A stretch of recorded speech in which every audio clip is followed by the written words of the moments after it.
Once upon a time in Dhaka মেগাস্টারের বিধ্বংসী অবতার প্রিন্স লুকে কাঁপছে social media. Dhallywood superstar Shakib Khan মানেই নতুন কোনো চমক, তবে এবারের চমকটা যেন একটু বেশি প্রকম্পিত। 1 ফেব্রুয়ারি সন্ধ্যায় প্রকাশিত 16 সেকেন্ডের একটি মোশন ফার্স্ট লুকে সাকিব ধরা দিয়েছেন এক সম্পূর্ণ ভিন্ন ও মার্কাটারি রূপে।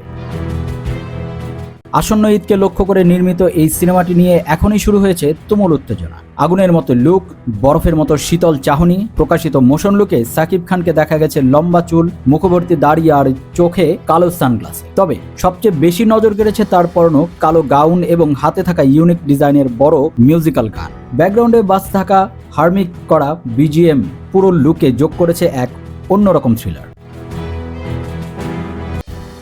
সিনেমার ট্যাগলাইন বলছে, সে ক্ষমতার পেছনে ছোটে না, ক্ষমতাই তাকে অনুসরণ করে। এই একটি লাইন আর সাকিবের গ্যাংস্টার লুক বলে দিচ্ছে রূপালী পর্দায় এবার রাজত্ব করতে আসছেন এক দুর্ধর্ষ প্রিন্স। পরিচালনা করেছেন আবু হায়াত মাহমুদ, প্রযোজনা শিরিন সুলতানা। শুটিং লোকেশন ইতিমধ্যে শ্রীলঙ্কায় কিছু অংশের কাজ শেষ হয়েছে। তাসনিয়া ফারিন, জ্যোতির্ময় কুন্ডু, সাবিলা নূর, নাসির উদ্দিন খান, রাশেদ মামুন অপু, ইন্তেখাব দিনার এবং ডক্টর এজাজ সহ আরও অন্যান্য অভিনয় শিল্পীরা রয়েছেন।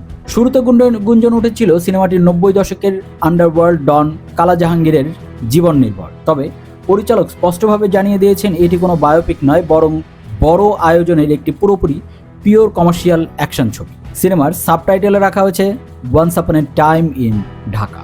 বড় আয়োজনের এই অ্যাকশন ধামাকা নিয়ে ভক্তদের মনে প্রত্যাশার পারদ এখন আকাশচুম্বী। বিস্তারিত জানতে যুগবাণী এন্টারটেইনমেন্ট চ্যানেলটি সাবস্ক্রাইব করে আমাদের সাথেই থাকুন।